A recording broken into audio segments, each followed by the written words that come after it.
Sejam todos bem-vindos, sejam todas bem-vindas ao Pod7, nosso canal de aprendizagem e desenvolvimento.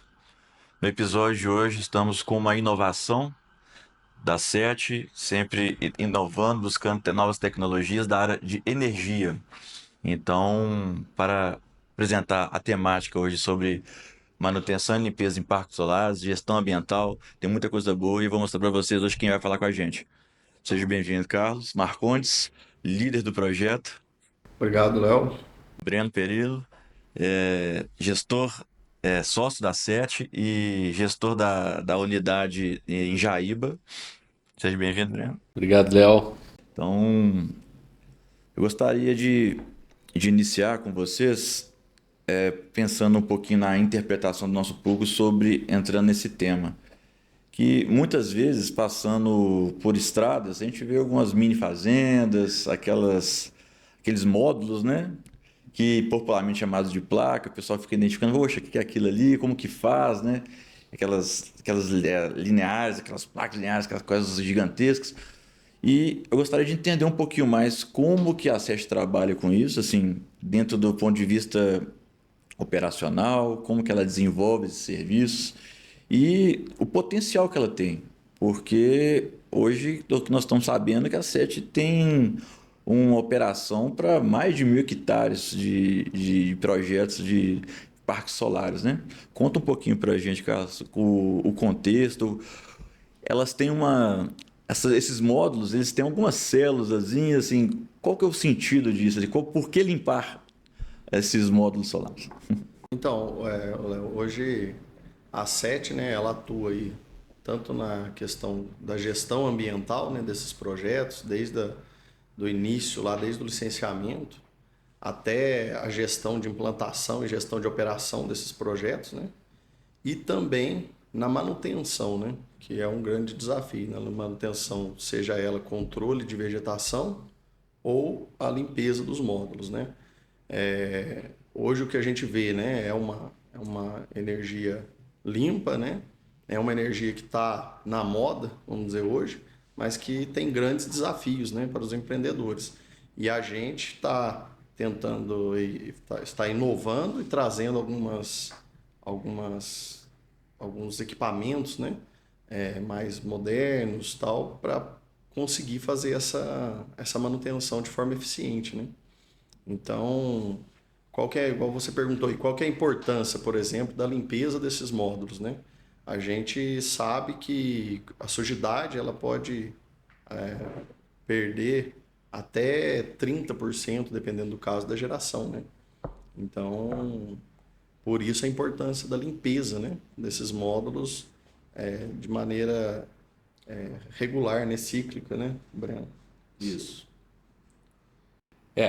Além da limpeza dos módulos, outra dor aí dos empreendedores nessa área é a questão do controle de vegetação, que na verdade não existe uma fórmula, vamos dizer assim, pronta. Para cada parque é uma solução ou um mix de soluções. Então a gente vem fazendo aí em grandes parques alguns projetos pilotos com essa temática aí de controle de vegetação, incluindo aí, por exemplo, projeto piloto para capina química, que é uma das ações, projeto piloto para substituição da vegetação, que isso a gente entende que é uma das ações mais interessantes para um parque, para um grande parque, que a ideia é você trocar, né, substituir a vegetação nativa, que ela pode atrapalhar a geração de energia, cresce muito rápido, por uma vegetação gramínea, onde você tem mais tempo de programar a sua manutenção e é uma manutenção mais rápida e mais fácil, vamos dizer assim. Tem também o roço, né, Carlos, que é outra ação, né, utilizando máquina ou manual, semi-mecanizada, né, então, assim, é um mix de soluções aí que para você chegar num ponto de falar assim, realmente eu faço o controle ok de vegetação no meu parque solar. Teve usinas, uma curiosidade, né? Assim como a sujidade prejudica, né, a atividade fim daquela usina, daquele parque solar é gerar energia. Então, o que não colabora para isso, né? O que interfere, impacta na geração? A limpeza, sujidade dos módulos, igual eu te falei, até 30%. Porém, a vegetação, ela chega a impactar até 80% da geração. E além disso, alguns tipos de vegetação, que é isso que o Breno citou da substituição dessa vegetação, por exemplo, vegetação arbustiva, você pode perder o controle, dependendo da extensão desse parque, e ela pode vir até danificar módulo, né? Então, a gente tem situação de alguns empreendimentos que a gente já aconteceram isso, né? Então, aí a gente teve buscando essa solução, assim, qual que é a melhor forma, esse mix de solução para o controle da vegetação, que a gente vê que, assim como a limpeza é um desafio, ainda maior o desafio do controle de vegetação, né? Então, esse controle da vegetação, o importante, né, disso daí é se você tem uma vegetação que não cresce tanto, que você vai ter tempo de usar o recurso, o mínimo de recurso possível, né? E ter mais prazo para você até diluir esse custo de manutenção. Isso é importante também na hora de fazer as contas, né? Para o empreendedor fazer essa conta. Então, aonde surgiu a ideia nossa também de estar fazendo esses pilotos de substituição e que deu certo em alguns empreendimentos, a gente viu que o resultado foi bastante satisfatório.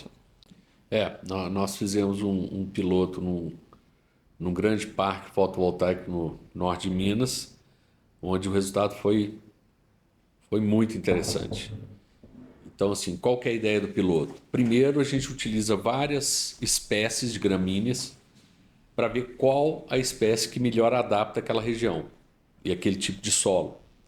Então, a gente faz, por exemplo, análise do solo, faz adubação e faz um piloto assim, com adubação, sem adubação, você fazendo preparo do terreno, não preparo do terreno. Qual que é a ideia? É a gente tentar minimizar, diminuir os custos que o empreendedor vai ter quando for implantar esse tipo de ação. Então, assim, se você consegue uma espécie naquela região que você não precisa preparar o terreno, ótimo, porque o preparo do terreno é custo. Então, por isso que a gente faz vários, vamos dizer assim, modelos para aquele que deu mais certo para aquela região, é o que a gente indica para fazer no parque como um todo.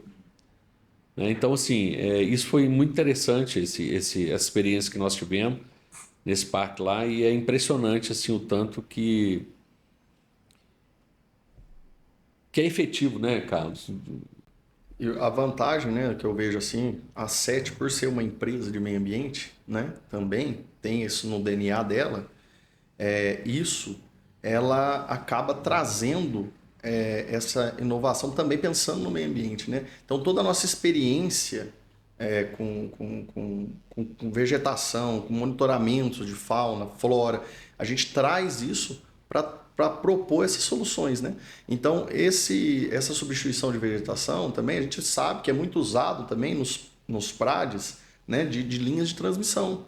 Então, assim, poxa, se a gente usou isso muito em linhas de transmissão, onde teve que passar uma linha de transmissão, teve que fazer uma supressão da vegetação, e na onde suprimiu a gente teve que substituir por uma gramínea, por que não aplicar essa tecnologia dentro dos parques solares, né? Então, quando a gente aplica isso dentro do parque solar, a gente viu que vem no cunho dessa experiência, né, nossa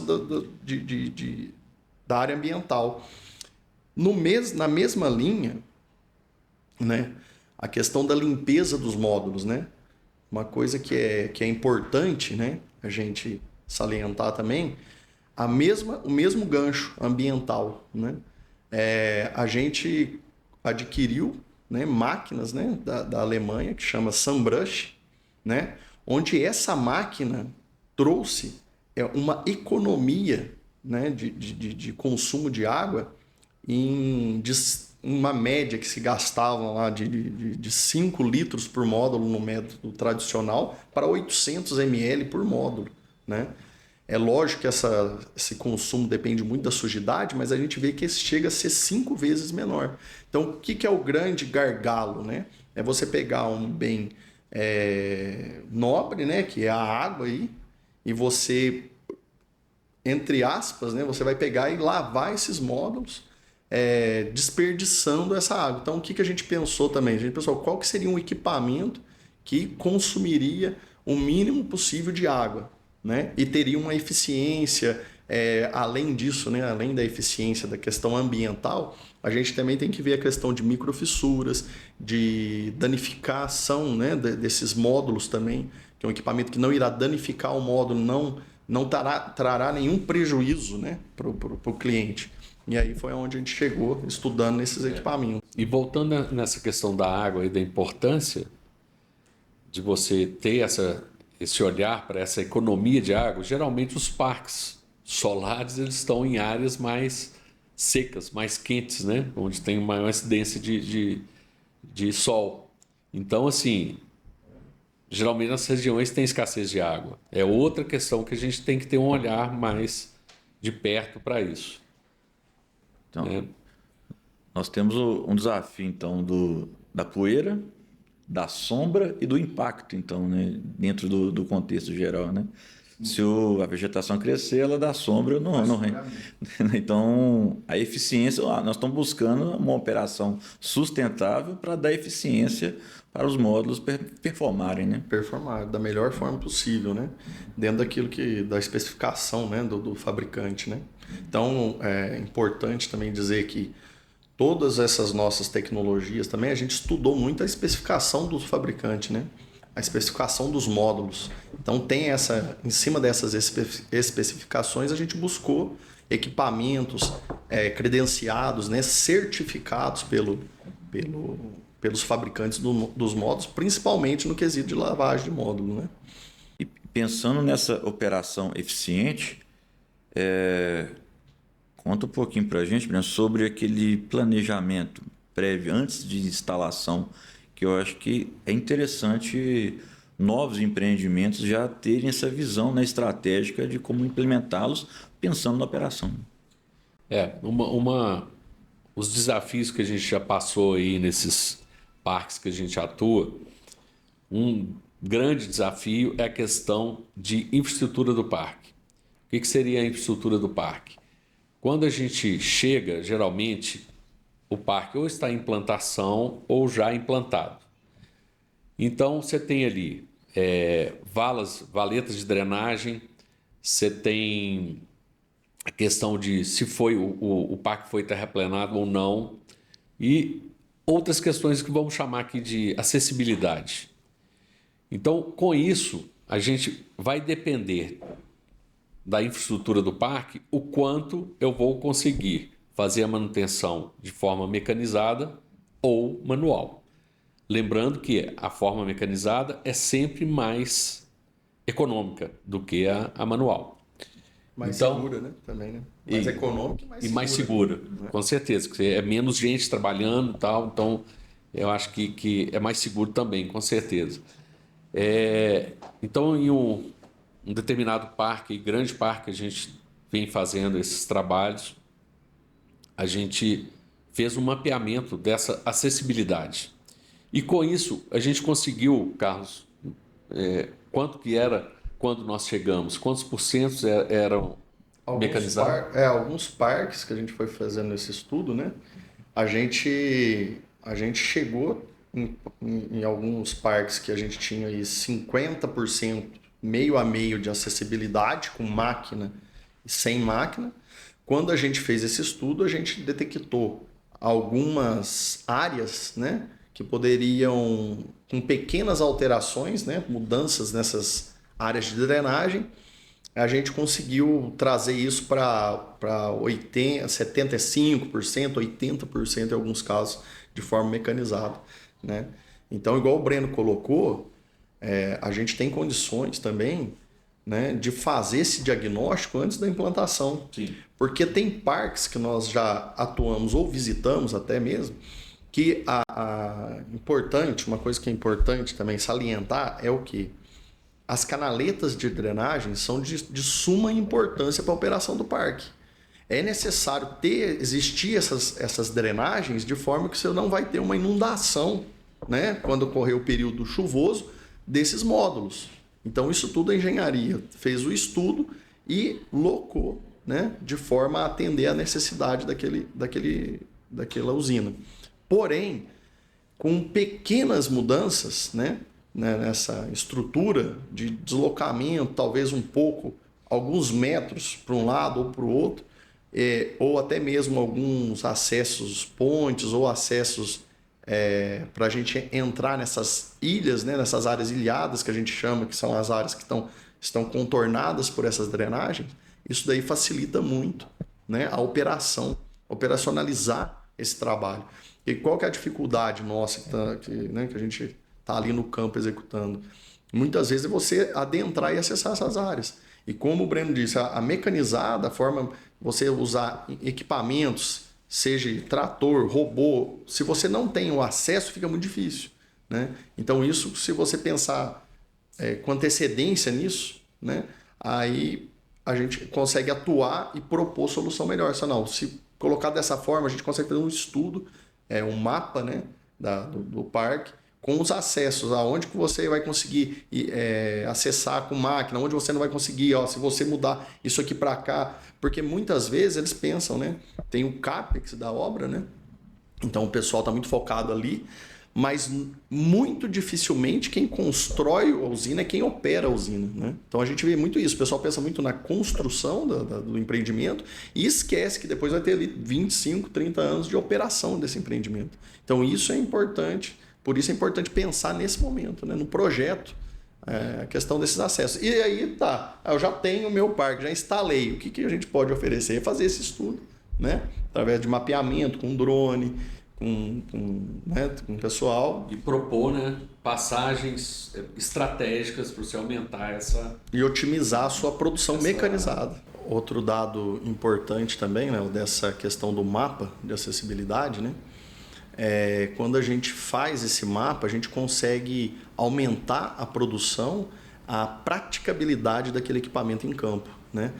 E com isso nós tivemos, inclusive, economia de energia, né? Economias em manobras com o equipamento e economias de energia no caso do combustível, né? Então tivemos uma economia de cerca de 2 litros de combustível por dia para cada equipamento. Então, se a gente pega isso em crédito de carbono, é uma economia de 5 quilos de carbono por dia, né? Então isso é um dado interessante, que também é a questão da gente ter aí no nosso DNA essa pegada ambiental, que a gente tenta pensa em otimizar todos os processos, justamente também para a economia também de emissão de carbono.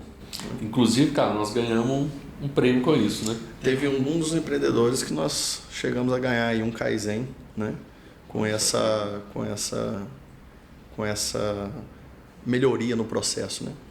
É a CET sempre inovando, né? Sempre inovando. Isso aí. Esse apoio tecnológico que nós estamos tendo para essa atividade é da área de geoprocessamento, da CET, a geotecnologia, né? Sim, hoje a CET conta com uma equipe com bastante expertise e experiência nessa área. Então, hoje nós temos pessoas aqui com condição para pegar um projeto desse e fazer uma avaliação crítica do projeto, lógico que com o objetivo de melhorias, pensando em otimizar os custos com manutenção de um parque desse, no futuro, na operação.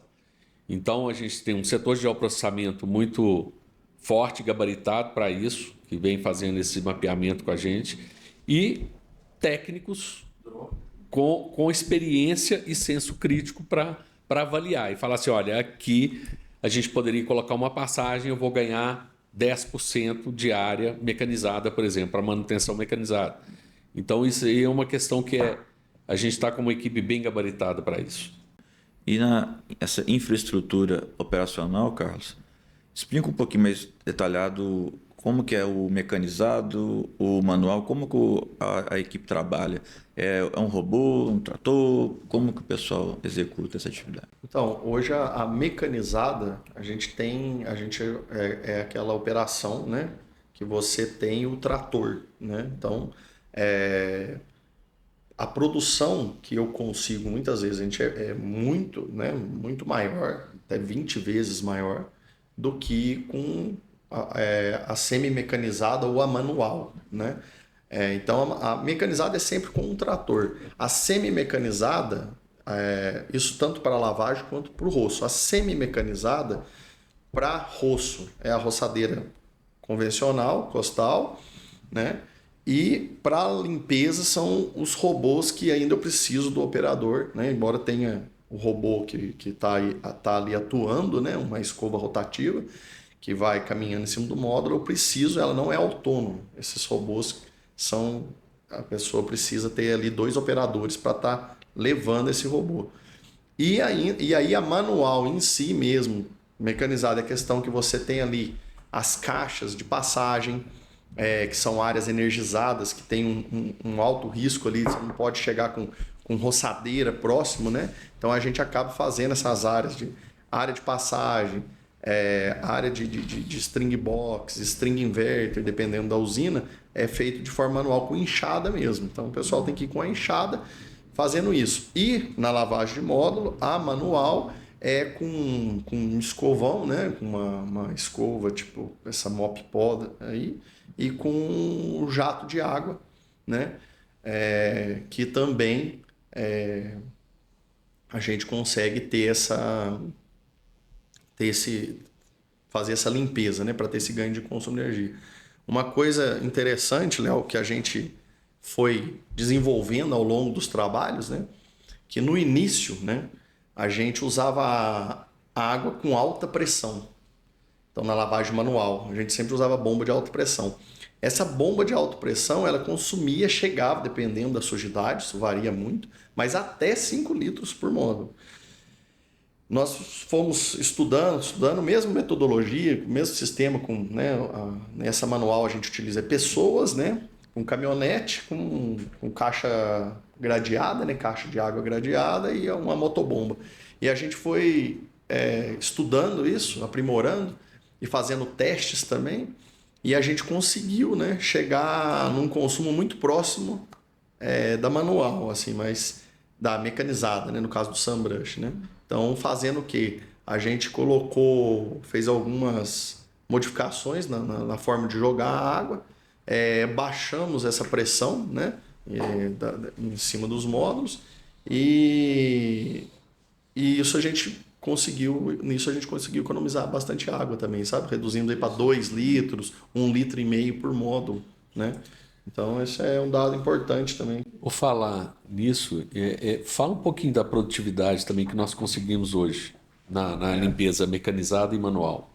Então, hoje a gente se a gente igual o Breno comentou um pouco agora há pouco, é muito relativo, varia muito de empreendimento para empreendimento, né? Mas quando a gente já passa dessa curva de aprendizado dentro daquele empreendimento e a gente já consegue, ali dentro fazer esse estudo de acessos, propor essa melhoria de acesso, diminuir, aumentar a questão do acesso com máquinas, a gente conseguiu, dependendo do empreendimento, a gente consegue até dobrar, né, a produção a produção nossa, tanto de limpeza quanto de roço.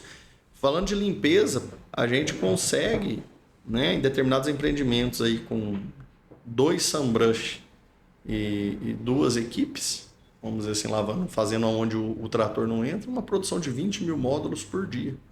Né? Então a gente chega a lavar 20 mil módulos por dia. É muita coisa. A gente lava aí nessa média, assim. Tem empreendimento que a gente faz isso, né? Faz essa quantidade. E essa estratégia de como rota seguir, como que é por performance, tem um alerta, como é que vocês recebem essa estratégia para executar? Boa pergunta, né? Como que a gente inicia? Aonde a gente vai, né? Que quando você olha, né, uma planta dessa, a gente tem mapas, né? Que a gente usa aplicativos, né? Onde o pessoal da geotecnologia, o pessoal que a gente falou aí que faz esse estudo, eles produzem esse mapa para a gente, que a gente coloca no celular para poder localizar, para você ter uma noção da imensidão que é, né? É um mar, literalmente um mar de placas solares, módulo solar que você se perde. E aí, assim, o centro de operações, pelo centro de operações, eles têm as estações solarimétricas e aí eles conseguem fazer essas medições e ver em qual região, qual parque, subparque, vamos dizer assim, né, que está tendo perda de geração. A partir da detecção dessa perda de geração, aí entra um estudo mais detalhado da operação de assim, é sujidade, é vegetação que está sobrando, né? Então, é vegetação. Agora a gente tem que atuar no controle de vegetação. Então, vai direcionar todos os esforços para fazer o controle de vegetação. Não, é sujidade. Então, aquela região está muito suja. Então, direciona para fazer a limpeza. Mas isso tudo é controlado sempre pelo centro de operações e pela geração de energia. E também pela fiscalização em campo. Então, o fiscal de campo passou numa determinada área, um determinado subparque, ele vê, esse subparque aqui, a vegetação está de 0 a 15. Existem alguns parques que a gente também atuou, que eles têm esse controle, né? O técnico vai com um tablet, ele já consegue colocar ali, aqui está de 0 a 10, ele marca lá, ele vai passando e fazendo uma vistoria semanal nos parques e marcando, falar aqui a sujidade está muito sujo, não está sujo. Então, assim, mas muito, a grosso modo, é o centro de operações que vai dizer para a gente aonde está tendo perda de energia. Então, onde está tendo essa perda de energia, a gente vai atuar para aumentar a performance dessa planta. É um trabalho em conjunto. Aí, entrando um pouquinho mais no controle da vegetação, Breno, gostaria que você detalhasse um pouquinho mais para a gente a pesquisa, a estratégia que vocês desenvolveram, né? Dentro do que você falou, vocês identificam primeiro, né, o contexto de cada parque, avalia as espécies, cria a estratégia e depois trabalha o solo, é mais ou menos isso mesmo? Como que... né? Na verdade, quando eu falo que para o controle de vegetação existe um mix de soluções, vamos dizer assim, e que a gente tem que buscar dentro desse mix qual que é a melhor solução para aquele parque específico. Então, assim, vamos pensar aí em tipos de soluções que a gente tem. Uma é a substituição da vegetação, que eu comentei aqui sobre o projeto piloto que a gente fez. Esse é uma das ações que eu entendo como uma das mais interessantes do ponto de vista que isso vai ser permanente, né? Então, você vai conseguir, com essa substituição da vegetação, um melhor controle da vegetação e um melhor planejamento para você fazer essa manutenção da vegetação. Uma outra linha é a questão da capina química. A gente vem fazendo também alguns projetos pilotos sobre isso. Novamente, é adequado a cada parque. Então, a cada parque, dependendo do tipo de vegetação nativa que tem ali, você vai usar um tipo de produto para combater aquela vegetação. Então, a gente faz também esse projeto piloto, que é o indicado inicialmente, porque é uma ação muito onerosa para o empreendedor.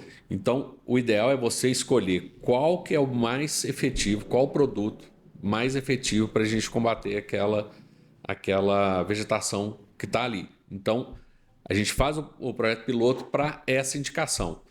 E a capina química, junto com o roço mecanizado ou semi-mecanizado, né, que o Carlos já falou aí, com o trator, você vem com o trator. Quando você faz o roço, logo depois você entra com a capina química. Hoje a gente está vendo que a capina química é indicada por um período da vida útil do parque, que você vai, às vezes, localizado. Você não precisa fazer essa capina química no parque inteiro. Então, você chega localizado onde tem problema. Aqui nós estamos tendo problema com vegetação nativa. Então, você vai ali, justamente para você economizar, não gastar tanto com essa manutenção. Eu acho que, Carlos, você podia falar um pouquinho também da capina química. Quais são os requisitos legais hoje para a capina química? O importante também que a gente faz também, a gente fez, voltado, né, na questão da gestão ambiental, né?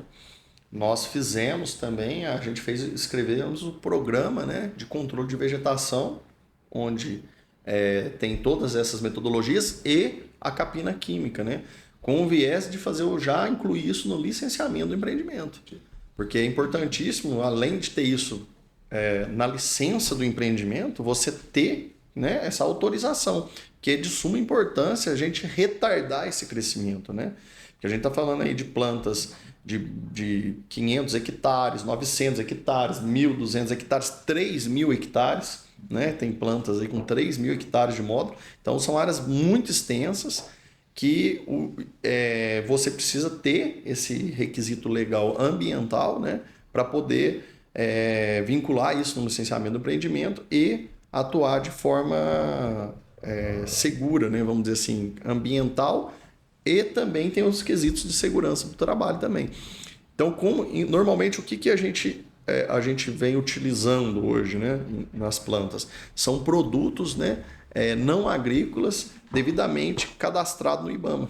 Né? Então, esses produtos eles têm o registro do IBAMA, são produtos né, de excelente performance, né, que eles têm. A gente fez os testes e tem dado bons resultados, e são produtos cadastrados, né, autorizados pelo IBAMA para o uso não agrícola, né, que é o caso dessas unidades solares aí. Lembrando também que assim, puxando para a pegada ambiental, vamos dizer assim, quanto menos você usar a capina química, melhor. Então, assim, a gente tem sempre um olhar para isso. Quando não tem realmente jeito, nós precisamos atuar com a capina química aqui, vamos atuar. Por isso que quando eu falo localizado, é tentando diminuir o máximo a utilização desses produtos em plantas, parques solares de grandes, né? Acima de 1.000 hectares, tudo. Que você for imaginar o impacto disso no meio ambiente quando você usa a capina química de forma geral, é muito grande. Agora, uma coisa que é importante também, né? Pessoal, né, no caso da capina química, não vai, por exemplo, o que é interessante, o que é um grande, vamos dizer assim, se você usar muito capina química, a ideia não é deixar aquele solo desnudo, porque depois vai chegar o período chuvoso e você vai ter um problema de erosão. Então, por isso que nos programas que a gente escreve, é um mix de solução, não é uma solução só, senão seria muito fácil, vou fazer capina química em tudo, eu acabo com a vegetação que fica tudo na terra. Não, é ruim, porque isso vai gerar erosão no seu parque. Então, a ideia é usar produtos que vai fazendo de forma seletiva esse controle da vegetação, e ele vai atacar ou eliminar aquelas plantas que não são bem-vindas para aquele parque. Por exemplo, arbustos, né? Então são as plantas arbustivas. Então a gente tem muita planta que ela cresce muito rápido e pode danificar o módulo ou fazer o sombreamento e impactar. Agora, uma planta, quando a gente faz esses testes, a gente vai selecionando o herbicida de forma que ele não vai matar, né, vamos dizer assim, eliminar a vegetação gramínea do local, né? Que essa vegetação é importante. Aí é onde entrou, a gente teve a ideia e falou, não, tá, mas aí quando a gente intensifica essa gramínea, fazendo a substituição de vegetação, aí você consegue, vai chegar um momento, né, que é o ótimo, é que você vai ter só gramínea, vai ter que fazer o controle mecanizado, mas você não vai ter arbustos que vai atrapalhar a sua geração. Gramínea, no máximo aí de 30, 40, 50 centímetros ela vai chegar. Né? Então você vai ter que fazer aquele controle por questão de segurança, porque às vezes vai ter que fazer uma substituição de um módulo, vai ter que acessar essas áreas para manutenção, mas você vai conseguir controlar isso também, não impactar tanto na geração, sabe? E aí, vocês podem me corrigir se eu estiver errado no raciocínio, mas eu enxergo então a Asset como um parceiro estratégico para esses tipos de empreendimento, além de grande porte, né? Porque para gerar toda essa infraestrutura, essa estratégia, tem que ter uma condição, né, realmente de capacidade de infraestrutura física, intelectual, né, de estratégias tecnológicas.